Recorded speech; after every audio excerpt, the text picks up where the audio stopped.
सेठ घनश्याम के 2 पुत्रों में जायदाद और ज़मीन का बंटवारा चल रहा था, लेकिन एक 4 बेडरूम के घर को लेकर विवाद गहराता जा रहा था। एक दिन दोनों भाई मरने मारने पर उतारू हो गए तो पिताजी बहुत ज़ोर से हंसे। अपने पिताजी को हंसता देखकर दोनों भाई लड़ाई को भूल गए और पिताजी से हंसी का कारण पूछा। पिताजी ने कहा, इस छोटे से ज़मीन के टुकड़े के लिए इतना लड़ रहे हो, छोड़ो इसे और मेरे साथ एक अनमोल खजाना दिखाता हूँ मैं तुम्हें। पिताजी घनश्याम जी और दोनों पुत्र पवन और मदन उनके साथ रवाना हुए। पिताजी ने कहा, देखो यदि तुम आपस में लड़े तो फिर मैं तुम्हें उस खजाने तक लेकर नहीं जाऊंगा और बीच रास्ते से ही लौट कर आ जाऊंगा। अब दोनों पुत्रों ने खजाने के चक्कर में एक समझौता किया कि चाहे कुछ भी हो जाए पर हम लड़ेंगे नहीं, प्रेम से यात्रा पर चलेंगे। गांव जाने के लिए एक बस मिली पर सीट 2 ही खाली थी, अब वो 3 थे। अब पिताजी के साथ थोड़ी देर तक पवन बैठे तो थोड़ी देर मदन, ऐसे चलते चलते लगभग 10 घंटे का सफ़र तय किया। तब गांव आया। घनश्याम जी दोनों पुत्रों को लेकर एक बहुत बड़ी हवेली पर गए। हवेली चारों तरफ से सुनसान थी।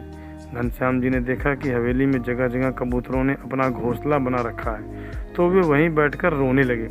पुत्रों ने पूछा, क्या हुआ पिताजी, आप रो क्यों रहे हैं? रोते हुए उस वृद्ध पिताजी ने कहा, जरा ध्यान से देखो इस घर को, जरा याद करो वो बचपन जो तुमने यहाँ बिताया था। तुम्हें याद है बच्चों, इसी हवेली के लिए मैंने अपने बड़े भाई से बहुत लड़ाई की थी। ये हवेली तो मुझे मिल गई पर मैंने उस भाई को हमेशा के लिए खो दिया, क्योंकि वो दूर देश में जाकर बस गया और फिर वक्त बदला। एक दिन हमें भी ये हवेली छोड़कर जाना पड़ा। अच्छा तुम ये बताओ बेटा कि जिस सीट पर हम बैठकर आए थे, क्या वो बस की सीट हमें मिल गई? और यदि मिल भी जाती तो क्या वो सीट हमेशा हमेशा के लिए हमारी हो जाती? मतलब कि उस सीट पर हमारे सिवा और कोई न बैठ सकता? दोनों पुत्र ने एक साथ कहा कि ऐसे कैसे हो सकता है, बस की यात्रा तो चलती रहती है और उस सीट पर सवारियां बदलती रहती हैं। पहले हम बैठे थे, आज कोई और बैठा होगा और पता नहीं कल कोई और बैठेगा। और वैसे भी उस सीट में क्या रखा है जो थोड़ी सी देर के लिए हमारी है? पिताजी पहले हंसे और फिर आंखों में आंसू भरकर बोले, देखो यही मैं तुम्हें समझा रहा हूँ कि जो थोड़ी देर के लिए जो तुम्हारा है, तुमसे पहले उसका मालिक कोई और था। थोड़ी सी देर के लिए तुम हो और थोड़ी देर के बाद कोई और हो जाएगा। बस बेटा एक बात ध्यान रखना कि इस थोड़ी सी देर के लिए कहीं तुम अपने अनमोल रिश्तों की आहुति न दे देना।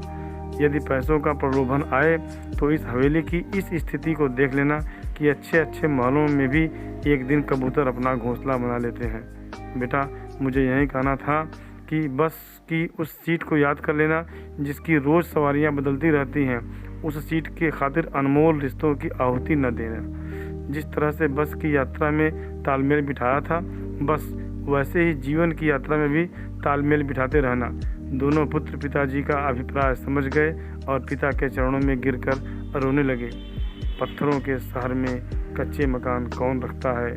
हवा के लिए घन में रोशनदान कौन रखता है? अपनी आंगन की कला से फुर्सत मिले तो सुने, आजकल पराई दीवार पर कान कौन रखता है?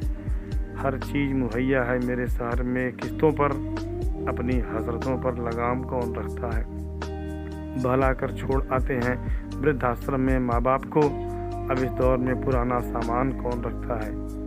सबको दिखता है दूसरों में एक बेईमान इंसान, खुद के भीतर मगर अब ईमान कौन रखता है?